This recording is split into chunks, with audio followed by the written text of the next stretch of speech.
and this is just gonna pop up for me on the screen, we said? That'll just pop up on the screen when it's ready? Okay, perfect. Okay, so I am Andrea Rickers, and I am an assistive technology provider for our cooperative. So it's Hays West Central Special Education Cooperative. In case you wouldn't know what that means, that just, we provide the special education services for 5 school districts. So not just Hays School District, but also we have Victoria, Ellis, La Crosse, and Russell. And so something that came apart though from Hays High is the teaching as a career class. Last year, with the CTE, I think it's called, we met and we wanted to do something that included community members, parents, for the class. And so part of that was these wonderful parents here agreed to help me out and come and speak to the class last year. And we just named it the Parent Inclusion Panel because they are going to speak to you about what inclusion means for them having a child with special needs. And so each of them have a very unique story that you're going to get to hear, and I guarantee you it will touch your heart and you will learn a lot. Last year, I probably won't cry this year because I cried enough tears at my daughter's wedding this weekend, but but I have learned so much from the parents and their children as much as I learned in my school. So the fact that you get to hear this and being early on, even if teaching doesn't end up being your career, I think this is a powerful thing for all of us to hear how, everybody is unique. Honestly, we all have differences in us, and so, but understanding some of the things that families who have even more struggles with some of that, and understanding the importance of helping everybody feel like they belong and are included. So I'm going to turn it over to them here pretty shortly here. Some of you have the t-shirt on, and that was a grant. I'm going to hand some of that out afterwards. Okay, I do like to include this. I included this last year. But it is my favorite quote, and this was I didn't get that changed, now a weekend student, but this is how I feel about inclusion. And when kids get to be a part of something, I was doing a lesson about gratitude, and this student is on the autism spectrum, and I had worked with them since preschool. So I had some different things. I've got to watch him grow and learn, and since I'm a speech language pathologist, by schooling, seeing his language grow and having him say something like this when we were talking about gratitude. And after the lesson, he pulled me aside and said, I just need you to know I just felt an electric excitement shoot, a bolt of electric excitement shoot through my heart. And I said, that's the difference that I think is so cool, because I would have never thought of gratitude in my brain like that. So that's to me why when we get to include all people, we get to hear different perspectives and we learn. We can always look at it as a learning opportunity when we get to have somebody who might think differently, do things differently from us. This type of thing helps us learn and grow. So, and the first parents that I have here were not able to be here with us today. I did want to make a little shout out to them because this is Hallie Jane Rogers, and they have their daughter Angie, and she has Rett syndrome. And Rett syndrome is a regression type of syndrome. So she was born typical until she was 6 months old, and then they started seeing regression. And so now Angie is, she doesn't have volitional, so she cannot voluntarily move the other muscles in her body. So you may see some people who have communication devices that they use to speak. Angie, since she can't have control with her finger, to touch a communication device, she uses her eyes. And so her eyes look at the picture of what she wants to say, or the word, and that's how she communicates.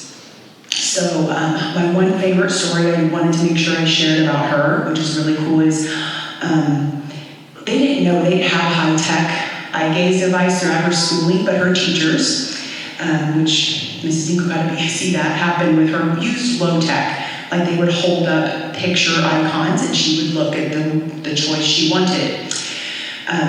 But other than that, really, like we had no way of knowing how much she knew. You know, her parents in their heart knew she had like ability because how they interacted. But it was like a year after they got her first eye gaze device. And at Christmas, and her parents told me this story when I first started working with her as an adult, and Dad was making brisket. She was sitting there with her eye gaze device. Everybody was busy like a normal family on holidays. And they go back to her when it's time for supper, and she had navigated with her eyes to the keyboard and then phonetically spelled out brisket. And so like chills when I think that, because we didn't know, how much she was able to show us. So when we look at somebody with a significant disability, because she doesn't have control over a lot of things with her body, but she was able to do that, that's what we call in education presumed competence. And assume that somebody knows that, assume they have that cognitive ability to be able to do and have conversation. So that was just my favorite little story I'd like to share, to make sure we are always recognizing that even though somebody may look like they are not able to do a certain task, if we presume competence, it just makes them feel. You can see the look in her eyes, but also when I talk to her like one of my friends, and as opposed to somebody who talks to her like a child, because she is itty bitty, and so some people do talk to her like she's still a kid, and not meant to be harmful. But that's why stuff like this and having these conversations help us all kind of grow. All right, I'm going to pass it over. It says Rick and Mary Claiborne. Rick was unable to be with us today, but Mary is with us, and she's going to speak to us about her son, Corbin. Good morning, I'm Mary Claiborne. Our son, Corbin, will be 22 in about a month. He was diagnosed with autism shortly before his third birthday. Normal pregnancy, normal delivery, seemed to be developing typically until about 18 months, and he just completely lost all language. Just one day stopped talking. He's the youngest of 3, so I knew something wasn't right. It took us a while to get him diagnosed. We ended up at KU, actually Children's Mercy, but it took 6 months probably in order to even get an intake interview, which was at 3 o'clock in the morning, because they do them 24 hours a day. And then they direct you to the clinic you need to be seen. Excuse me. We went to Children's Mercy. We saw two doctors. They diagnosed him with classic autism. That was right before he turned 3. We started preschool. A couple weeks later, the special ed preschool. The following year, we were lucky enough to get Lindy as his teacher. It's been with, I can't say enough good things about USD 49 and the special ed department. We have been blessed, beyond blessed, with the people that Corbin has been involved with. We've had a few little bumps, but we managed through them, and it's just been amazing. I just can't say enough good about 489. Corbin has aged out of the school district. He actually works for Matt at Harvest Hayes now. He does, in the afternoons, goes to a day service program. Every Monday night, he is involved either, there's an on-campus program that he does, and or the Hayes Buffaloes on the other Mondays has programs. This Last year has been huge for Corbin. He's nonverbal, so you kind of have to know Corbin to know what he wants to tell you, or he can verbalize his needs. But you have to know Corbin. So, for instance, like when I pick Corbin up for lunch, he's happy. He's smiling. He's, chit-chatty. How Corbin's chit-chatty. That's, he's got some very special people on his side. He's excited to be with them when they're around him. I can't say enough. I'm just so proud of you right now. And I guess I don't know what else to say. Me too. They are all going to answer your questions too. They're just going to give you their little story about, how it came to find out about, their child's disability. And so Sarah is also around the screen at my ear. Thank you. And I also had the privilege of working with Corbin for many years, and he such a fun kid, neat, and I can work with. And our next parent will be Sarah. She is not with us here today, but their son Abe is in 5th grade, Roosevelt, and has Down syndrome.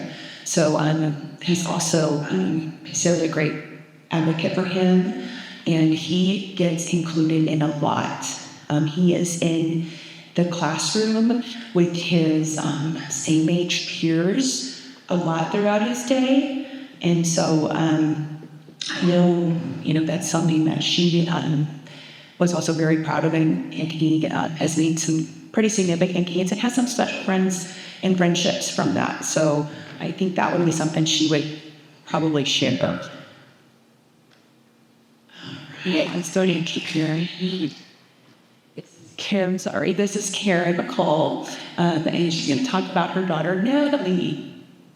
Thank you, Andrea. I am Karen McCullough, and I have the privilege of being Natalie McCullough's mom.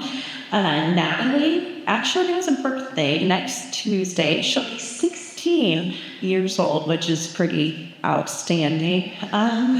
She's 16. Natalie is very petite, so she doesn't look numerically her age, but she has really battled a lot in her 15 years. So we are a family of 4. My husband Jason and I both work at Fort Hays, and our son Elijah graduated from Hays High a couple of years ago. He's at Fort Hays now as well. And so we added Natalie to our family and did not know she was going to have any special needs. And Natalie has also had a very rigorous medical history as well. So she was born the night before Thanksgiving in 2009. And then on Thanksgiving Day, Dr. Pope, our pediatrician, came into our hospital room and said that Natalie was having a lot of interesting or weird health concerns. And so they needed to life flight us to Children's Mercy. So that was on Thanksgiving Day of 2009, and I'm going to be honest, I wasn't very thankful for all of this information after giving birth to Natalie. But that was one of 5 life flights we had in Children's Mercy over her 16 years. We were at Children's Mercy for about 10 days after she was born, and that's when we learned that Natalie had a really rare chromosome rearrangement called trisomy 4P. please don't Google it because there's not a lot of information about her chromosome rearrangement and it's not good. Natalie has been really creating her own path. And so the doctors couldn't tell us what Natalie's life may look like. So we just brought her back to Hades and loved on her and then got surrounded by all kinds of fabulous social workers, OT, PT, SLP folks who helped us really help Natalie be the best that she can be. So today, Natalie is nonverbal, but she uses an AAC device, which she has a lot to say. If you get Natalie talking on her device, and her favorite question is, what have you had for lunch today? And Mrs. Holber, I think, got tired of answering that question, so now is, what did you have for breakfast today? But Natalie loves food, and she'll talk about food all day long. She also loves her friend Bob Marley, and we're not sure how she knows Bob Marley. He's a reggae singer who passed away about 30 years ago, but she loves Bob Marley. Doesn't care for his music, but she loves talking about Bob Marley all the time. Over the years, we've learned a lot with Natalie. She's had maybe 20 different surgeries on eyes, teeth. She had a tracheostomy for her first 3 years of life to help her breathe. Now medically, she has seizures that are mostly controlled with medication. And then she also got the diagnosis of autism about 5 years ago. So Natalie, we've really been traveling both the medical journey and then the special needs journey, but I echo the 489 Special Education District has been amazing for Natalie. Every person who's come into Natalie's life has just helped her improve her potential, like we talked about. And Natalie went to the special education preschool for about an hour twice a week, and she wouldn't interact with any other students and she would play with any toys. So when we first met Miss Lynch, we were packing all of Natalie's toys to go to special education preschool. Now Natalie loves school, and she is the saddest kid in Ellis County when school is out. She loves being at school. She loves her people, and we are just so happy to be here in Hayes. We doctor Children's Mercy a lot, and when they ask us about the services we get, they're surprised at the quality of care and services that we have in Hayes. So we feel very fortunate that we're planted in this community with all these wonderful individuals who love and care for our children as much as we do.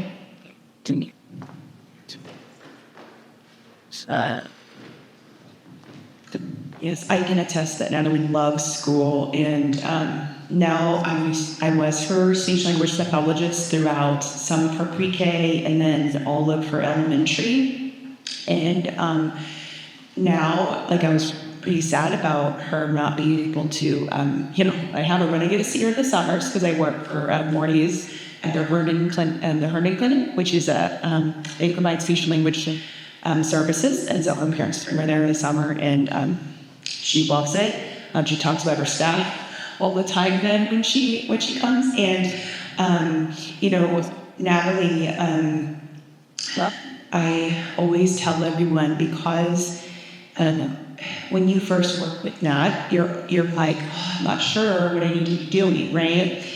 And that's why she's definitely a kiddo you learn a lot from, because you learn how to do all the things.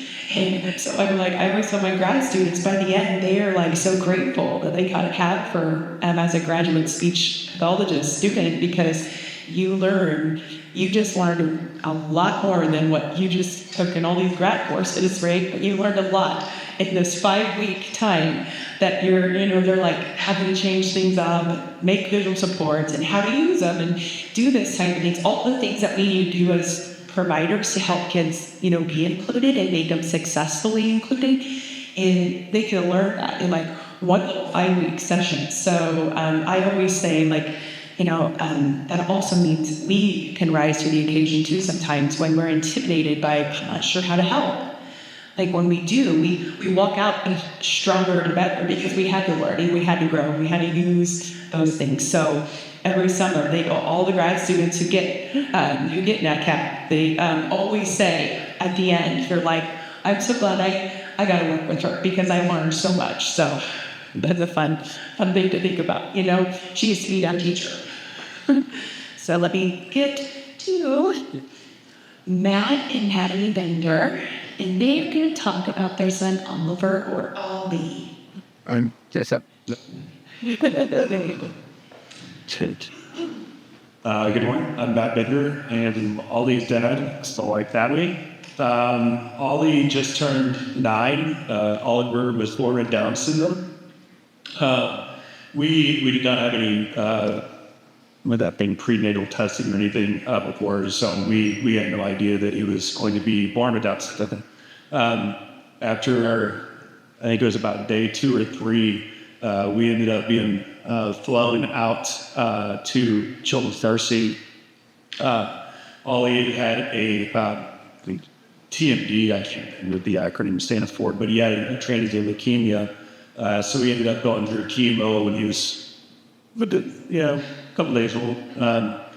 But we were at Children's Mercy for about a couple months, and then he was able to come home. He was on oxygen for the first few years of his life. He ended up getting sick when he was a few years old. We got flown back to the Children's Mercy.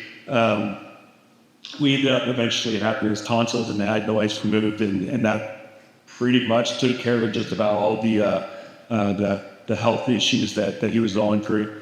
Ollie was in the first class on the they're all kids, but on the younger side of the weekend program. Ollie was there for the first year, so with the preschool there, and he is now at Roosevelt in the STAR program. Amazing, just like other parents. I can't speak highly enough of USC 49. Y'all are very blessed to be an amazing. This actually you can speak. Yeah, that's a good thing. But yeah, Ollie's doing really well. He is at STAR now to get to that. Oh, one thing you all came up with, it's very good question. I gave the parents the questions that you all submitted. They are fabulous. So I thought, unless there's one that one of you want to start with, that you saw that really kind of jumped out at you, I could just kind of go through some of those, and then whoever wants to contribute and answers can do that. So anybody want to answer any one of them first before I say? Okay. So what about, has your family ever been in a situation where a peer or someone has been insensitive or mean to your child? Okay.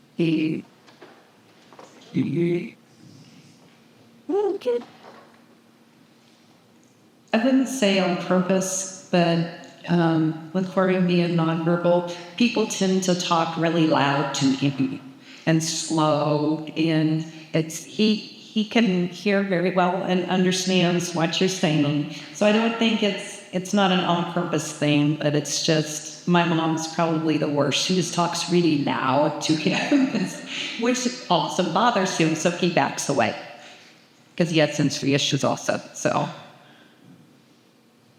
yeah, I can agree with that. Like even just as a provider who watches it sometimes, and I kind of talked about this a little bit when I mentioned Angie. Sometimes we do a little bit, and we talk to them like they're a child, like a younger child, even as a peer. And so this is something to think about. Like I know, and it's obviously well-intentioned, right? But a lot of times, and some peers are okay with that, but sometimes they, I can definitely, Parman's a very bright young man. So like, somebody would talk to him, that I could see him thinking like, what is going on? Why is this person talking to me so loud? So, just being mindful sometimes, like checking ourselves, is sometimes something that we have to do. And anybody else? Anything else that? All we got. Yeah, Olive pretty young, and he's pretty lovable. They're a little guy. So I will say, in Hayes, I think we do a great job of educating all of our students throughout our school districts on differences. But my husband and I are both from small towns that don't have the different, as many students with exceptionalities. And so when we've taken Natalie out into smaller Kansas towns, sometimes peers or children laugh at her or make comments. Natalie could care less. She's unfazed by all of this, so it hurts my mom far more than Natalie is oblivious. And thank goodness. But it's just, I'm so, again, thankful for raising her in this community, but it's also important to know that when we leave Hayes, not everybody's had the opportunity to bring around others with differences, and then we definitely need to kind of just check ourselves and be sensitive and try to put ourselves in other people's shoes. Yes, excellent point. Like, I 100% agree with that. Sometimes I see, this exposure, because especially if you haven't been around, people who've had disabilities or, even a more significant disability, it makes seem like, oh, there's something wrong, because a lot of children, especially a person with autism or other disability, they might make extra noises that sound like something's wrong. They sometimes flap their hands, you might see.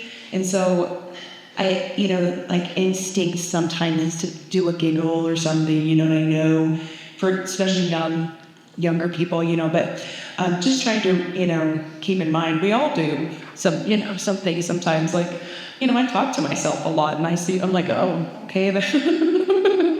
Whenever somebody sees me talking to myself, I'm walking into a building, I'm like, so just things, we all have those types of things. And so just being a little aware of that.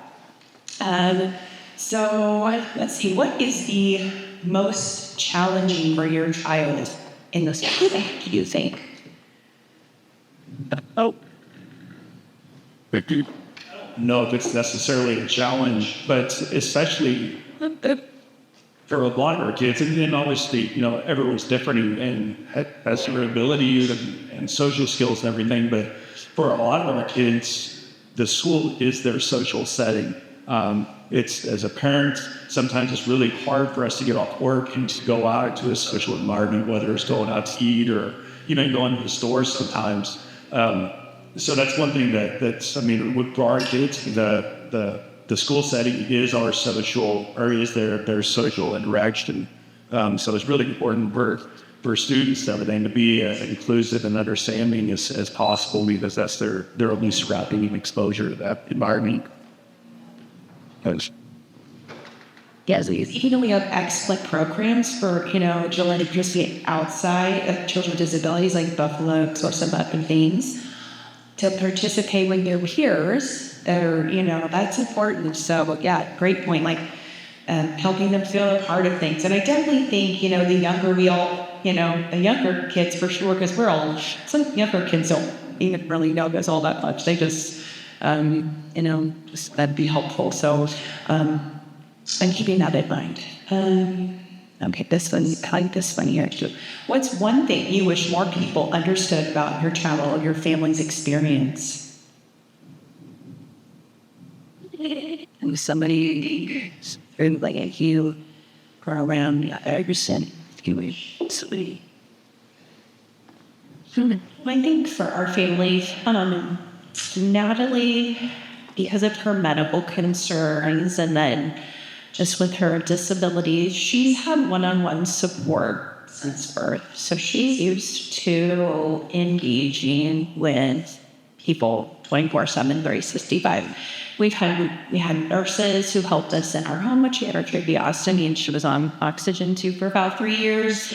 And then we had college students and helpers who watch her. Even though she's autistic, she's a social butterfly. I'm not sure if that's learned because she's been around people, but so her life is very different in that there is rarely any time that it's just the four of us. We have had hundreds of different nurses and care attendants coming in and out of our house and helping us. So work on ways that we can cook, that we can do the dishes, we can vacuum.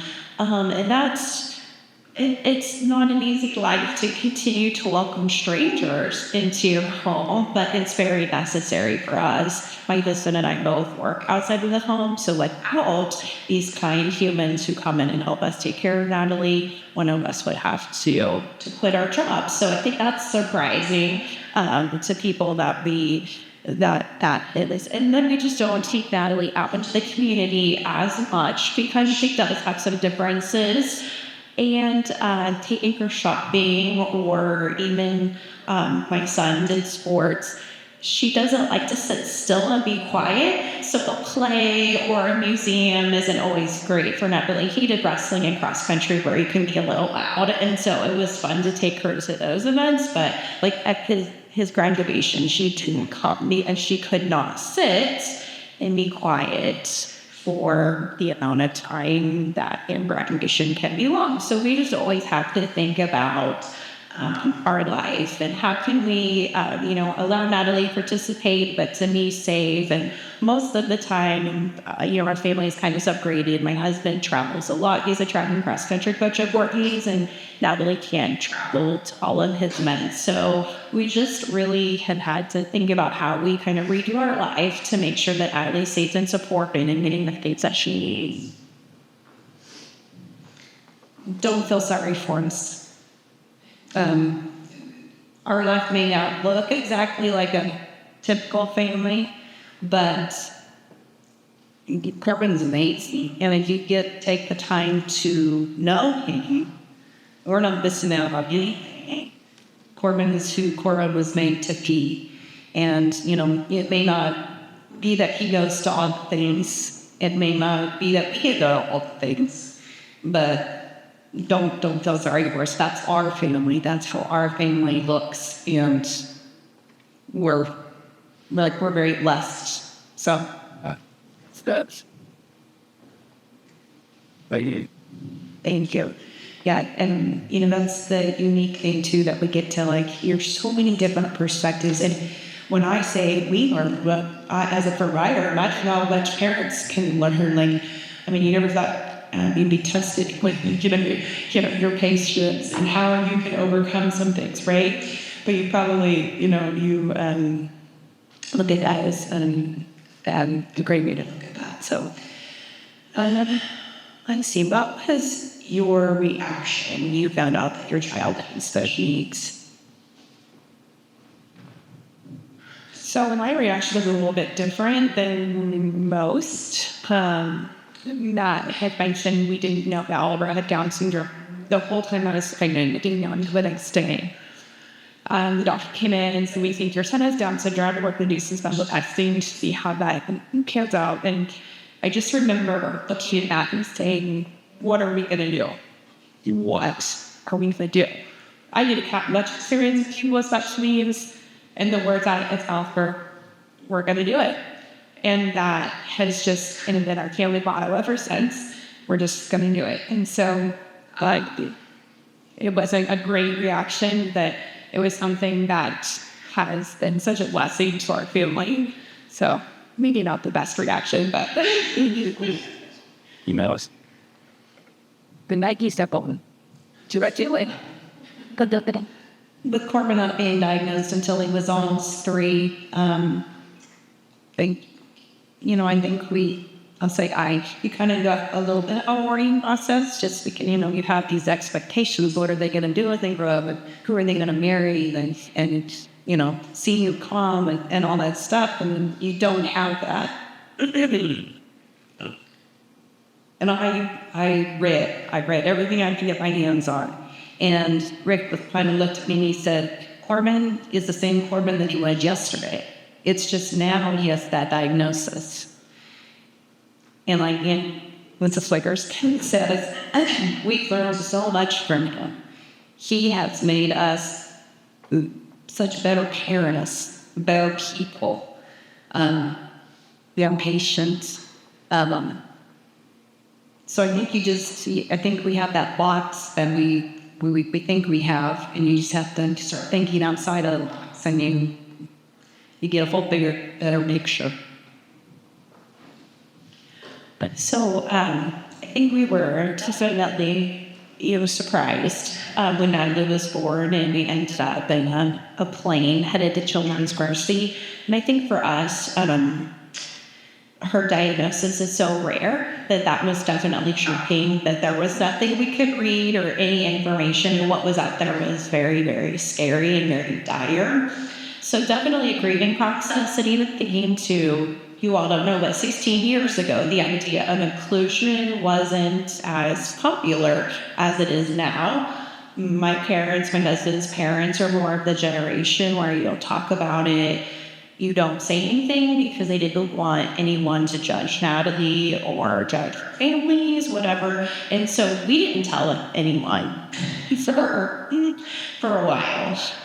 Specialists knew, I think her daycare provider maybe knew, but we didn't want people to judge Natalie or to go onto Google and see like all the traumatic things that could be part of Natalie's life. And then after she was so far developmentally behind from her peers, it was very obvious that something was different with Natalie, that we had to start being open with people.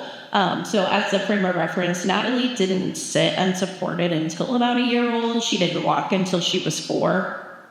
And we're nonverbal. So she has definitely had inch stones instead of milestones. And I would say, like, my son, it was like, how can we hit milestones faster and faster, better? Like, let's keep moving the needle, and let's do as much as we can. With Natalie, we learned very quickly to just be thankful for the progress that she was making, even though it was tiny inch stones.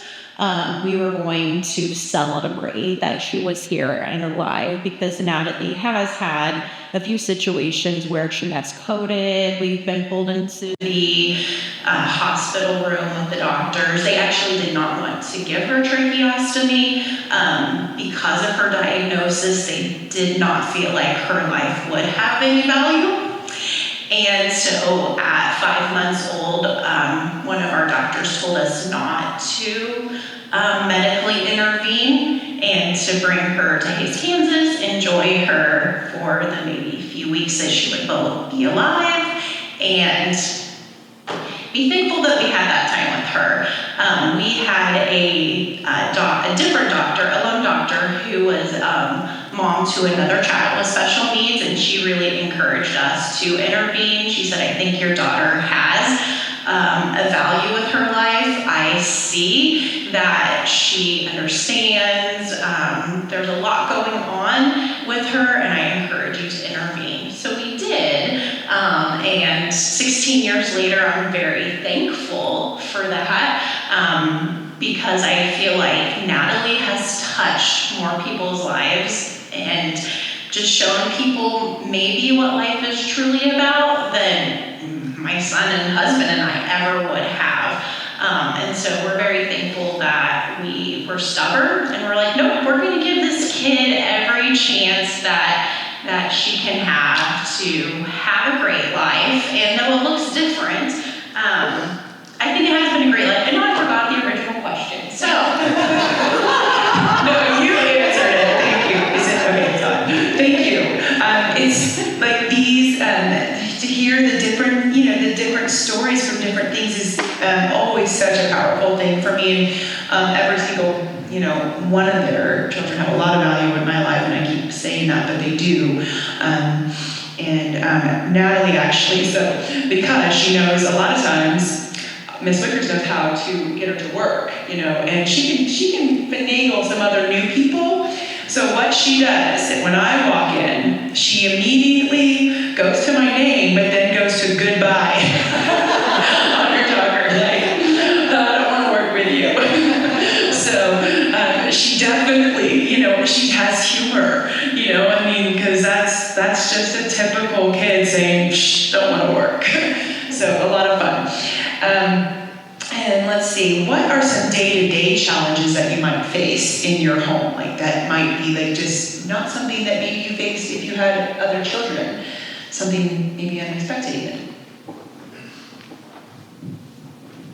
So Oliver's is delayed on a couple different things. I mean, he's in third grade and we're still not potty trained, so we're still working on that one.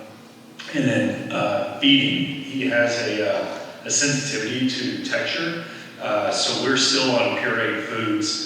And granted, he eats healthier than anybody I know because we literally know every single thing that goes into his diet. But yeah, he's still on pureed foods. So that's the difference. You guys have to prep that, Yeah, so that's prep it, and send it to school, and yeah. You have his yogurt. Yes.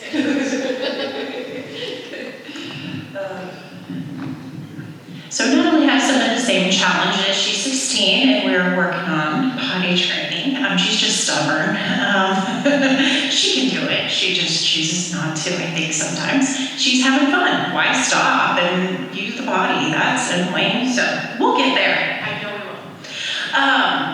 But one of the health concerns that Natalie does have is she has sleep apnea. And so one of the medical interventions we came home with from Children's Mercy a few years ago was a CPAP machine.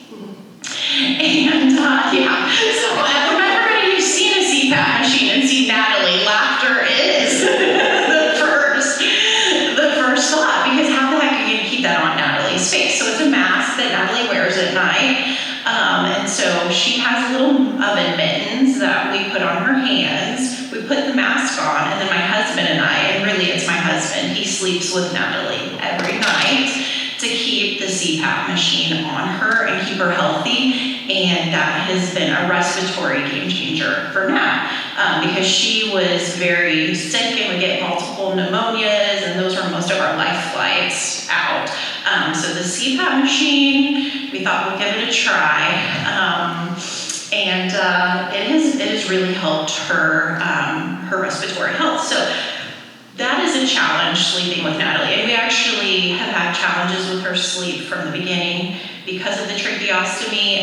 Towards the end of it, she didn't like it, so she would pull it out, which created an emergent situation in our house. She could breathe with her normal nose, but when she pulled her trach out, then we would have to emergently put it back in. So we started sleeping with her then, so she wouldn't. So it's the theme. Natalie just knows what to do to get people around her all the time. She's so smart. She's like, I love my people, and I'm gonna figure out how to keep you guys around her. So those are some of the challenges that we have with Natalie. And then again, just when she doesn't have school, these are her people. And so the summer, we love speech camp at Fort Hays because she can go and be around her friends. Summer school is amazing, hint, hint. Summer. And then she does Special Olympics bowling in the summer too, because she loves to be out and about in the community. And even for her, some of the buffalo activities are just developmentally, she's not there. So she's pretty limited on what she can do in the community. All right. Just trying to pick. There's some really good ones, but some of them I feel like we might have already touched on. But what do you want to see in the future for your child? Like, what would you see that looking like for them? So Natalie has had a special friend since she was in kindergarten. Her buddy Easton and her started kindergarten together at Wilson, and they have been inseparable. And so Easton's mom and I joke that we want them to get married and live in housing where they can be supported and be this old little couple tootling around. And I think Easton is pushing Natalie around the school some. And they're size-wise, they're very different. So if you see them together, they're kind of an odd little pair. But Easton is Natalie's person. They ride the school bus together. They give each other a high five every morning, getting on the school bus. And so we're really happy that we've had Easton in our life for 14, 15 years, and that is the goal, is to get Natalie independent enough that perhaps at at some point, maybe living in some special needs housing, might be an option for her, so. And she belly laughs when she's around him too. She has a pretty fun dog, honestly. We were kind of freaked out as Corbin was approaching the age of aging out of the school district. It's like, what's next? So we are very blessed that he works for Harvest Hayes and has that program in the day services. He still lives at home. I don't know what that'll look like in the future. We just want to do what's best for him, and that freaks this mama's heart out a little bit just to think about that. So we just, we've always said for all of our kids, we just want to help him be the best he can be. So.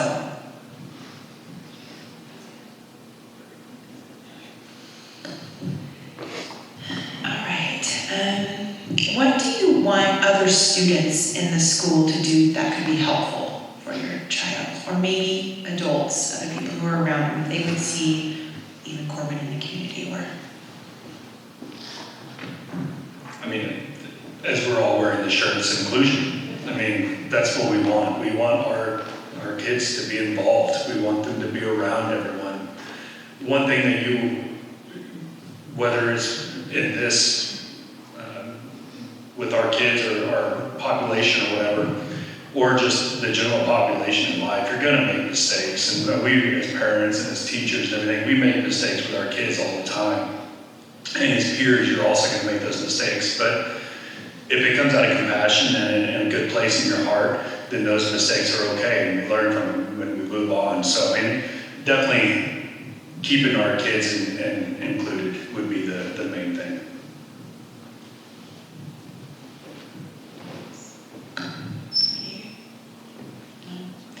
Yeah, I know something that I was thinking of earlier when Mary was talking, when she mentioned patience after I had mentioned patience. The biggest thing that came to my mind that I learned with Corbin was that's where I learned wait time for processing. So when I say wait time, a lot of students or a lot of people, other disabilities too, but something that's common for a person with autism is they need time to process. So, for instance, typically if I would ask you a question, well, what did you have for lunch? And then I keep going up. If I would have to count, I would count in my head 7 to 10 seconds. And he would answer. But when I didn't, it's like a loop. A lot of you don't know what a record is, but a record, it's like a record, maybe you've heard the phrase broken record before though. So it's like if there's like a notch in the record and it just keeps looping around the same thing. That was explained to me when we had Lee Stickle. She was an expert in autism and behaviors and stuff, and she came out and that's how she explained it. It's like we're restarting his brain every time. I was like, Corbin, what did you have for lunch? And if I didn't wait long enough, he has to stop and reprocess what I asked, like almost like it was a whole different question. And so then it's like this clutter in his mind. And I like to think of like when I'm feeling overwhelmed and I have somebody asking me stuff, like if I try to mimic that, I always try now that I want to explain stuff to people, how this might feel for you. So that could be a very common example. Like if I am feeling very stressed and overwhelmed and somebody keeps asking me something, I've even said, I'm not even sure what you asked, And so that cloud that we have, and we've all been there, I feel like that's my best way to like kind of say how that would look for me. So, okay, let's see.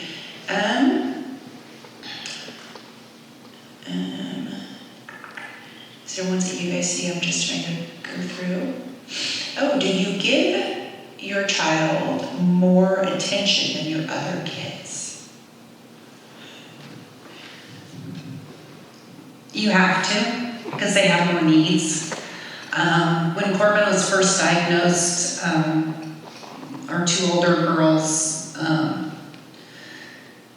we conscious effort to give them one-on-one time every week. So Rick would take one of them out for dinner and an activity, and I would take the other one, and then the following week we would flip-flop. And to this day, Rick takes Allie out every week on Sunday afternoon for lunch. So we just made sure that they had that one-on time with us also. They have always both been very, very protective of Corbin. Jordan used to get upset with us when Corbin was at the Herndon Clinic all the time. And Jordan would say, there's nothing wrong with him, quit trying to fix him. But we just made sure that they got their one-on-one attention also. Yeah, and same for us. Our son Elijah, we tried to spend one-on-one time with him, do some, Natalie can't travel on trips or things, so we would try to plan some family excursions or send him to grandma and grandpa's for a weekend where we knew he was gonna get super spoiled.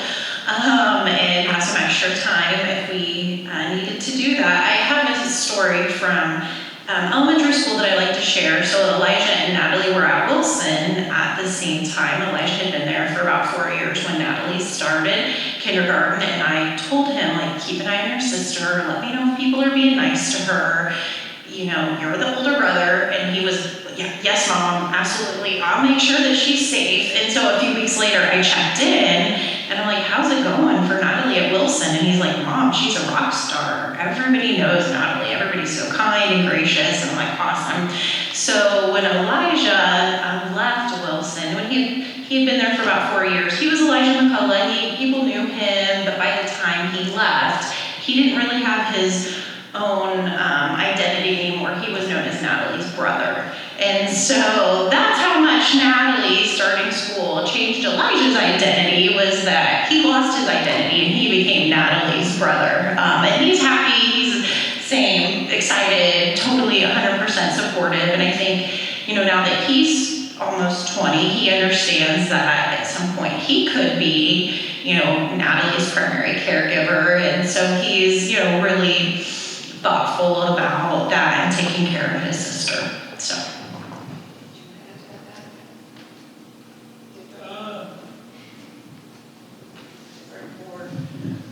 As far as for Mason. So there's such a big age group between ours, with Mason's a junior here, and then Ollie being in 3rd grade. So there's not a whole lot that we've done differently. I mean, I guess if anything, Mason's getting more concerts out of it. But no, he's done a fantastic job. I mean, his brother's his world. So he's kind of become a caretaker for us and helps and spends a lot of time with Ollie.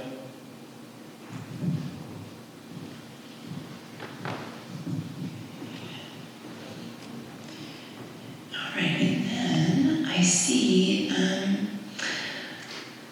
we kind of talked about the patience level, right? 'Cause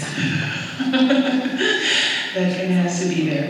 But what would you say has been your biggest challenge? You talked about challenges before, but can you think of something that has been the absolute biggest for you?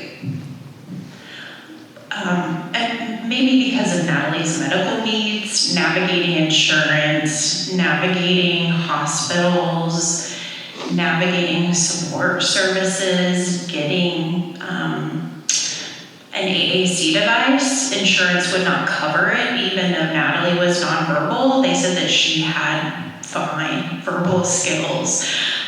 So her first AAC device, I had a friend who did some fundraising and got us her first AAC device.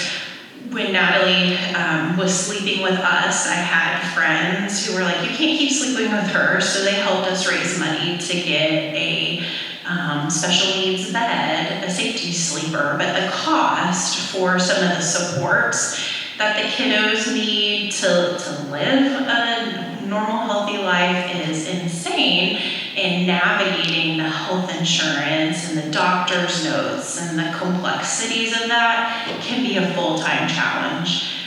So much so that sometimes I've tapped out and friends have offered to help me because I'm just like, at this point, with taking care of Natalie, doing my full-time job, trying to be there for Elijah, trying to have a marriage, I don't have anything else to give. And so people have come along, or Andrea has helped us find AAC devices. Becky McCorney, who was Natalie's physical therapist, helped us get some wheelchairs that she can scoot around in. And so supports that you can provide families. And I do a lot of presentations at Fort Hays and talk to nurses, speech language pathologists, social workers. I tell them, if you're working with a family and they see angry or upset or they're having a bad day, it's not because of you. It's because of the system and the things that they're just trying to deal with on a daily basis, that sometimes we can't keep it all together, and you're just the kind souls who we end up just word vomiting all over. And so I know for everybody who's been in Natalie's life, I've word vomited on you at some point in the last 16 years, and I apologize. So sorry, but thank you for being gracious and letting me unload all of the frustrations that I have with doctors and insurances and just the system that doesn't always want to support or give our kiddos the things that they need. When Corbin was first diagnosed, insurance didn't even cover autism. So all the services, I mean, even like his meds, and we were paying, $300 and some a month for one med. But if he wasn't on it, it wasn't good for anybody. You did what you had to do. One of his biggest challenges when he was young is he did not sleep. Maybe an hour a night, and that was usually from like 9 to 10. We also, when he was 5, we lost our oldest daughter, and they were very close. And that's about the time there was no sleep. So I kind of joked with Rick one day, because I heard on the radio one of the causes for cancer was lack of sleep, and I said, we should just start chemo now. So one of us would be up with him all night, and then, then you expect him to function the next day too. We found a wonderful developmental pediatrician in Wichita, and one of the things was she started him on sleep meds and kind of changed it all of our lives. So.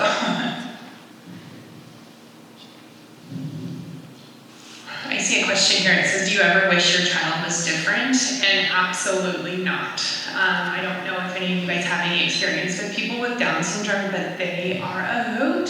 They always have something to say. They always are doing something. So I just saw that question and it made me kind of giggle, because when I first found out that Oliver had Down syndrome, I thought, oh my gosh, what are we going to do? And now it's like, oh my gosh, what do we get to do today? What are we going to get to happen? Like what, so that question just kind of makes me giggle a little bit. And I will say, I've actually had disability jealousy. I wish Natalie had Down syndrome. Absolutely. It is well funded, it's well researched, there's so much support for Down syndrome. Natalie syndrome doesn't even have a name. There's no support, there's no research. I found a group of Facebook families. We think about 150 people in the world have some type of her syndrome. So it's kind of a hard path when you don't know anything, but it's also really free because we don't know anything. So there's no limitations. Natalie is making her own path, but when she was first born, I'm like, why couldn't we have just had Down syndrome? That would make this so much easier. Everybody knows what that is. You don't have to explain it. And so Natalie, again, was created the way God wanted her to be, and it's been I have learned more from Natalie's journey than I would have ever learned from any other journey we could have been on, and more about the things that matter, like relationships, people, caring for one another, lessons that maybe we don't always think about in our society that's wired, that's moving to the next accomplishment. Sometimes we don't slow down. And Natalie's made our family slow down, spend a lot of time together, and really cherish each other. And you can't put a price tag on that. Thank you. Yes, I had a couple thoughts on that for sure. Like back to Ollie, yes, his expressions, like you don't even have to have like his communication device sometimes, because even if it's not super clear, you are having a fun little conversation, and I know exactly because he will gesture and kind of point and tell and have a fun little conversation. And when you were talking about the resources, it just made me think, go back to, even if you were not, like educators, we have a lot of supports in our public school systems to walk through some of this.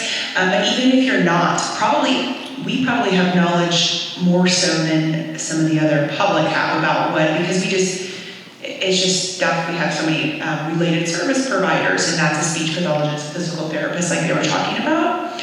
But if you are in those types of fields or other fields that you would go into, I say even helping fields, it's important to know, like, to just be aware of, you know, if you hear of how things can be helpful for families, like grants or drives for things like that. Those are all so important to kind of put in your little memory bank. Because if you run across a family that might be needing a little extra, you know, there's always going to be a family that could use a little help, especially because the equipment that some families need is so pricey. So just for an example, and that's probably why Angie didn't get her device, but an eye gaze device that I was talking about how she communicates with her eyes. Those used to not be funded as well, but it's a $20,000 device. So, you know, that's not something a lot of families can just say, you know, here we go. So those are things, you know, if you're in any type of field, to know that you know, to be mindful of how we can advocate for that for families. Let's see, I see one that I feel like we kind of covered a lot of this, I think, in there, but your biggest lesson that you felt you've learned from all of this, if you have one particular situation, or if there's a overall lesson. We've mentioned that a lot, but is there anything else that you feel? I mean, obviously, the number one is always patience. I'm not a patient person at all. I'm a very copy-oriented, want to go, let's get something accomplished. But patience is definitely one thing. One thing with special ed is something that they all are definitely looking to get into. It's such a unique field, and as parents, we get to experience it every day, and teachers get to experience it every day if they come in. Is every day's different. I mean, if you enjoy problem solving, that is literally how we live our life 24/7. Every morning we wake up and we have no idea what problems we're going to face that day. Same thing with the teachers in the department and everything, and everyone else, but it's always constantly changing. And like, even as our kids get older, what's the word I'm looking for? Things are constantly changing in the fields, and so there's more resources available. There's more technology becoming available, and so it's a field that is constantly changing, not just day by day, but literally year by year, month by month.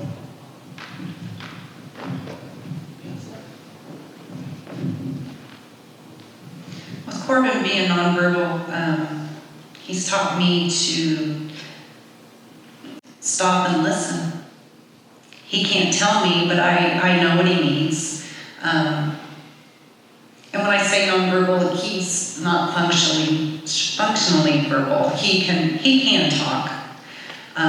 Actually, language fascinates him. It's kind of funny. He will watch movies and have subtitles on, and he'll memorize them in different languages. And then it might be English, but he'll be reading it in a different language. So language fascinates him, he just doesn't know how to use it. But I guess he's really taught me how to be in tune with people. You know, I can ask a question and you might give me the answer, but I might know that's not quite right. So. You know, I'm not sure what the biggest lesson I've learned from Natalie, so many that I can't even count. I think that, you there are really good people in this world. When I was sitting in a high school chair like you all, I didn't even know most of these occupations existed. I didn't know that there were social workers and SLPs. I guess our career counselor in high school was not very great because I was like, I gotta go business. I don't know what else I can do. And so I teach business at Fort Hays, and I tell people, like, I don't do anything cool with my career. I don't impact people on a daily basis like teachers do, nurses, social workers. And so while the salaries for those folks are not as high as they need to be, and don't get me on that soapbox, if you really want to make a difference in people's lives, choose a helping career where you can go home every day and say, like, I've really helped people. I have used my life to help somebody else's life, and that is such a cool feeling to be able to do that and to help and encourage other people, because we all are dealing with things and struggles. And we need one another to help and encourage and support each other. And there's so many people through Natalie's journey who have offered me a helping hand when I couldn't do it anymore. And I'm so thankful for those people. We can get caught into social media and all these negative things that are going on. But having face-to-face relationships and listening and encouraging, supporting each other is really what this life is about. Definitely, yes, I'll give that share about being a helping profession. I absolutely love, not that my job doesn't have challenges, but I don't ever be like, I don't want to go to my job. It's something I love doing, and I'm like, oh, this is, some people, like, sometimes when I hear people talk about purpose, I know I'm doing what I want to do because I don't dread getting up. I love getting up and doing what I do. I get to see a lot of fun stories. None that I cannot get. I'm sure I can think of something for each of their kids. But another one that these things, sometimes stick with you. If I circle back to Angie, who being able to help her feel seen, heard, and like she belongs. I was helping her at her home with her parents one time, and she was just sad. And so she, I get on her device, we go to feelings, and some of it I lead it, I tell her, I'm gonna go to your feelings, and she had kept going, looking at worried. And her mom and I, are trying to help problem solve. And so we're problem solving. Are you worried about a person? Or are you worried? We kind of helped her work through this, or a place, and it was a person. So then we go to people, and she had right away looked at her niece, Lily. And when we said, you're worried about Lily, and she started smiling. And then we called her niece, FaceTimed her, and of course it wasn't easy for Angie to just talk with her, but seeing her niece's face, that she was okay, for whatever reason, she was worried about her. I think I randomly worry about my kids. I'm a mom, or, family members, and she didn't have any way to just come out and say, gosh, I'm feeling a little worried about Lily. I'd like to check in on her. We had to do this whole little process to figure that out.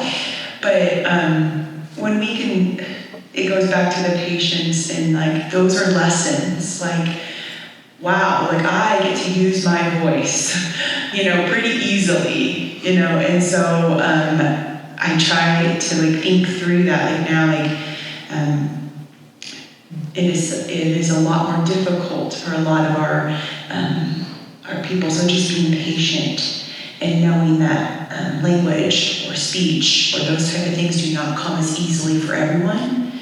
And when you can sit down and take the time to kind of help somebody work through something, whether it be with language or some other type of difficulty, that could really be a pretty cool moment to help kids feel included in your peers.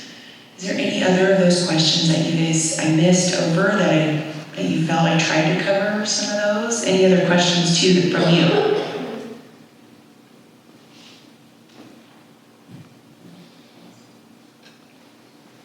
Sometimes I'm not good at the pause, but that's what we've talked about in some of my PPE, my professional development, is practice the pause. As a speech pathologist, it's a really hard thing to do. Yes, yeah. You want to, yeah. Thank you all for coming and listening today and for taking some time out of your day to listen to our stories and just to be interested.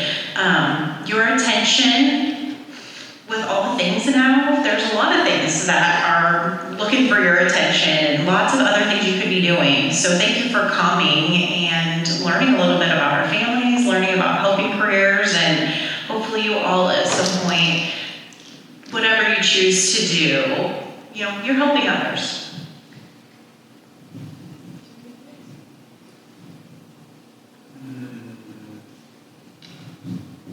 Yeah, it was kind of touched on earlier as far as with some of our kiddos have physical traits that you can tell, you can look. Population, if you're out at the store, there you can look and you can tell. But then there's a lot of individuals that you have no idea, and so just always remaining in that place of compassion and kind heart is just a good life skill to have.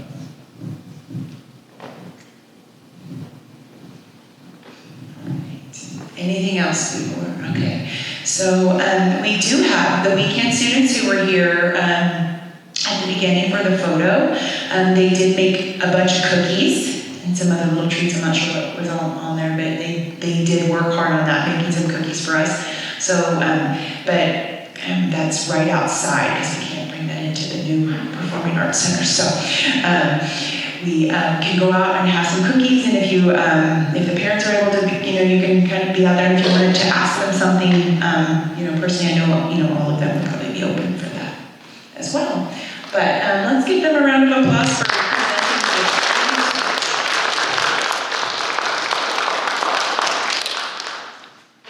Oh, and also, if any of you students want to pass this around to people, I have some of these flyers too, because this.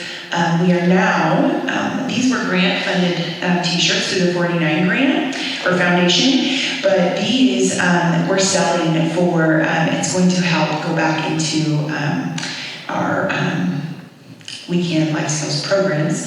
So these are a fundraiser for that. So if you want to encourage teachers or somebody else to get it, you can definitely grab one of these too to share it. So just scanning that to order. Thank you so much.